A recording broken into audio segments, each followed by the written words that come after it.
And we'll move on to the second presenter, Professor Matsuda Takuma from Takushoku Department of Commerce. So Professor Matsuda Takuma is a member of Shipping Society of Japan.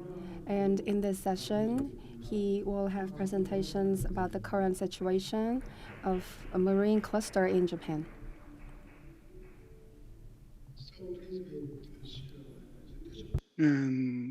So please wait.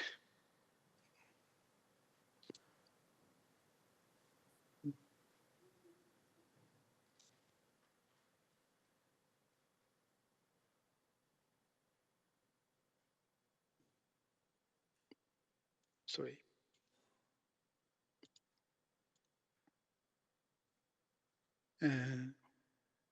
Can you see my presentation? Okay. So, good afternoon, everyone. I'm Takuma Matsuda, a professor at Takushoku University. It's a great honor for me to invite this lecture. Today, I'll be presenting on Japan's maritime cluster and its current status. And sorry for slightly different topic than Professor Orestes. And in this talk, I will be discussing the maritime cluster, Japanese maritime cluster, and the role that financial institutions play within it. I hope that I have been able to provide some useful information. Next slide. As you may know, my background is economics and logistics, and I got a Ph.D. from Tokyo Tech. And if necessary, please consult this page for my information. Then, next slide. And firstly, let's begin by defining maritime cluster. Many of you may know it's a geographical concentration of interconnected maritime businesses. This concept, based on Michael Porter's work, offers benefits such as synergy, efficiency, innovation, and productivity gains. Professor Porter defines clusters as geographic concentration of interconnected companies and institutions in a particular field. Japan, as an island nation, has a maritime industry deeply intertwined with its regional economies. Link between shipping companies and shippers is the source of Japanese maritime cluster because Japan has large international trade via sea. And Japanese shipping company handle about 60% of total volume, including 70% of import volume of Japanese international trade and most primary energy imports. And typically, Japanese shipping companies make long-term contracts with the shippers and consignees, such as electricity companies and car manufacturers. And today's focus is Seto Naikai area, Western Japan, and the hub of maritime activities. And some agglomerations regionally, such as Imabari, as you may know. And the Ehime Prefecture and Setouchi area is Japan's largest ship owner concentration area. Agglomeration around Imabari area. So now let's examine the structure of Japan's maritime cluster. It is a complex figure, but gray area is mainly exists in Setouchi area.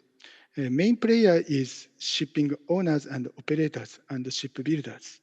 And financial institutions has a crucial role for supporting Japanese maritime clusters, Setouchi maritime clusters. So, and This network of interconnected services and industry forms the backbone of our Japanese maritime economy. And firstly, I introduce about one of main player shipbuilding because this supply chain is also based on base of the Japanese maritime cluster. So the shipping industry is a critical component of our maritime cluster.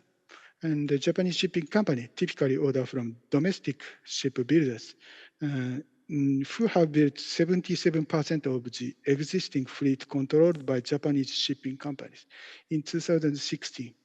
And in turn, these shipbuilders source about 92% of the machinery and equipment, marine equipment from Japanese companies, creating strong domestic supply chain.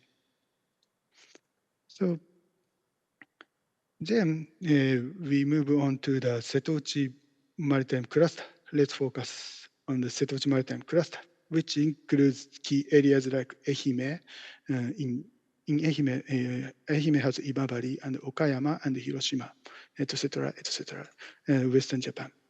Imabari is famous for shipbuilding and ship owners, and Hinase is famous for domestic ship owners. And Hiroshima is very famous for shipbuilding such as JMU and Tsuneshi Dosen. So this region accounts for about 30% of Japan's maritime industry, and with a significant concentration of ship owners, shipbuilding, and marine equipment and manufacturing. And as you can see in the table, as of 2020, Ehime and Hiroshima combined accounted for 37.4% of Japanese ship owners and 41% of vessels.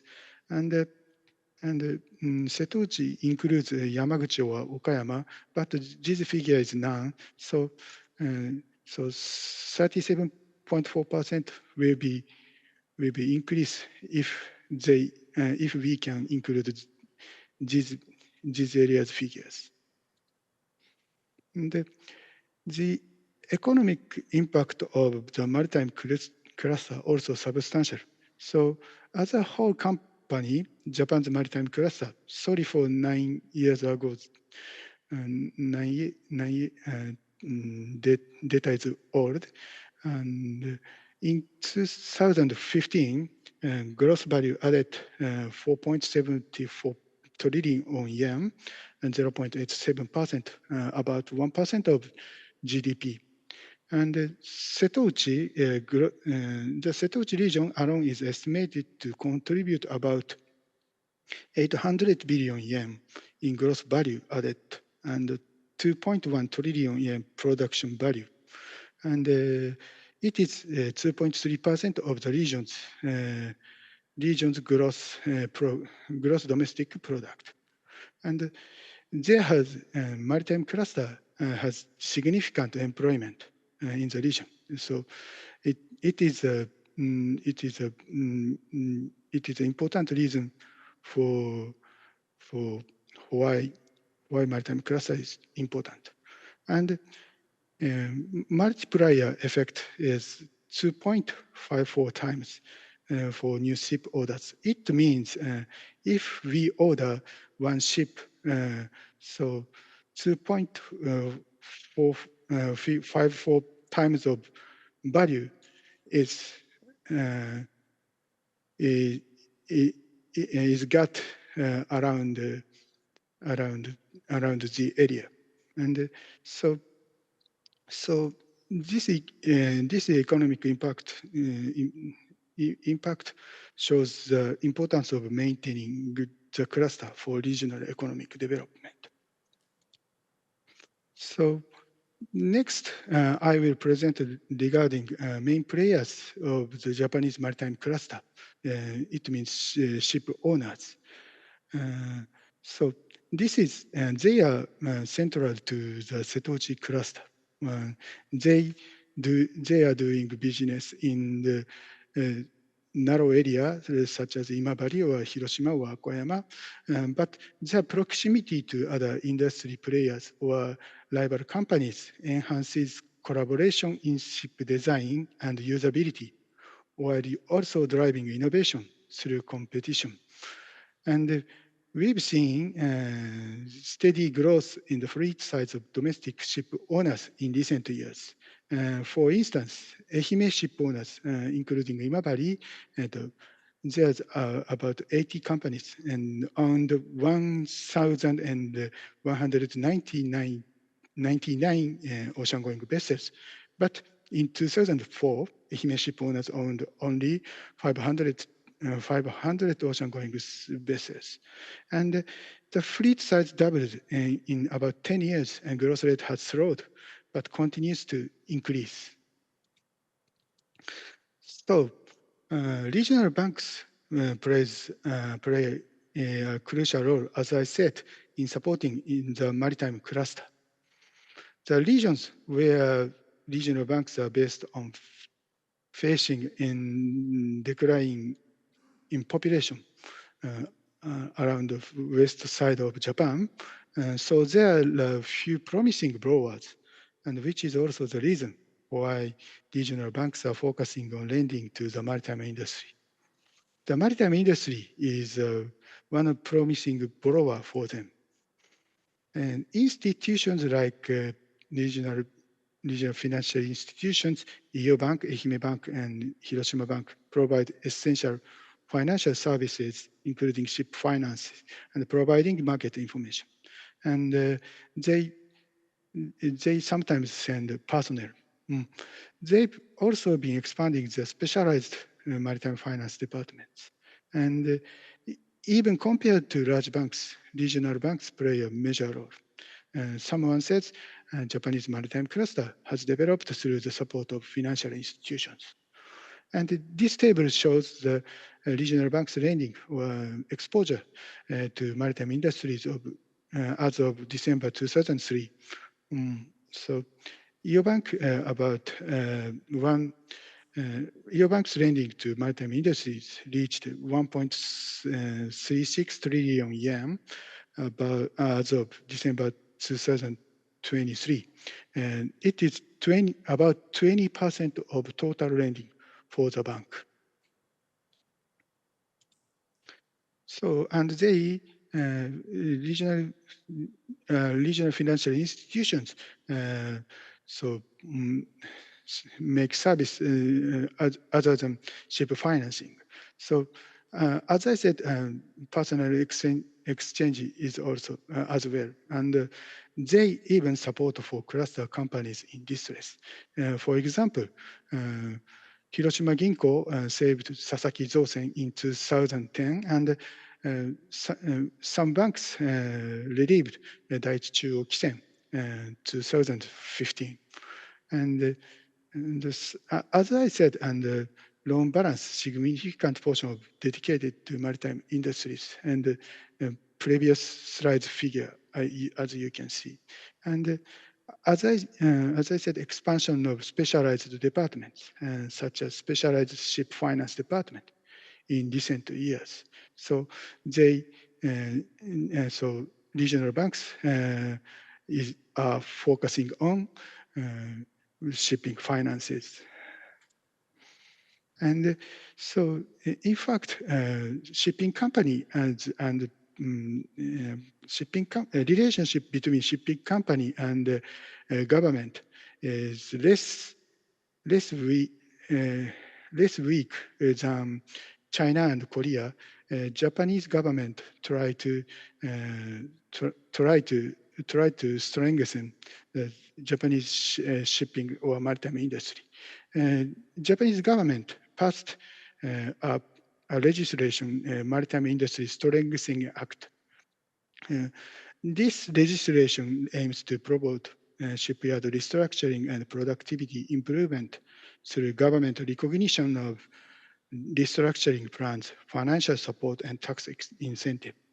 However, it is not clear what will happen to local shipyard yards as a result of this policy. And so some members of Japanese maritime cluster said, and in other words, it is difficult to judge whether this system will lead the survival of Japanese shipbuilders for now. So next, I will explain regarding challenges for Japanese maritime cluster, especially for ship owners. We are seeing significant changes in business environment for ship owners. Previously, Japanese ship owners focused in Japanese transaction with Japanese operators, bulk shipping, and long-term charters. Um, but now they try to include the oil tankers, chemical tankers, and product tankers, and ship size is bigger and bigger, significant increase in ship sizes. So previously, cape size is not the usual size for ship owners in Setouchi owners, but cape size became normal. And some ship owners even acquired VLCCs. And then they change the type of transaction. So there's they BBC is growing and decreases in time charter negotiations, and the time of contract is shorter and shorter, tend to be shorter. So this kind of environmental change requires to Japanese maritime cluster requires or confront Japanese after along with the environmental changes, business environmental change of Japanese ship owner. Japanese maritime cluster also confronts the challenge of some challenges. So first, this is expanding business with overseas operators. As you may know, Japan confronts the population decreasing of population, and the economic growth is really limited. So then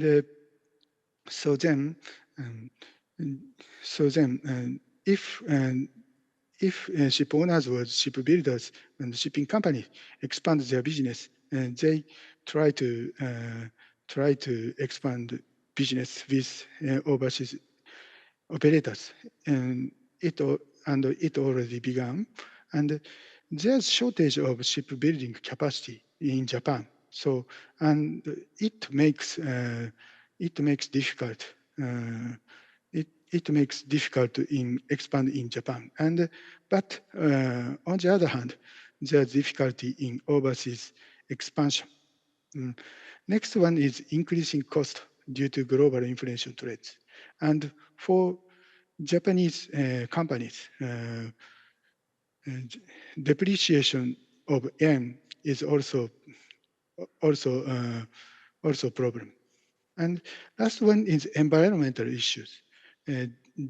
Difficulty in investment due to high prices and uncertainty about next generation fuel ships. And it means ship owners are unsure about what type of new fuel ships, what type of new ships should be invested, and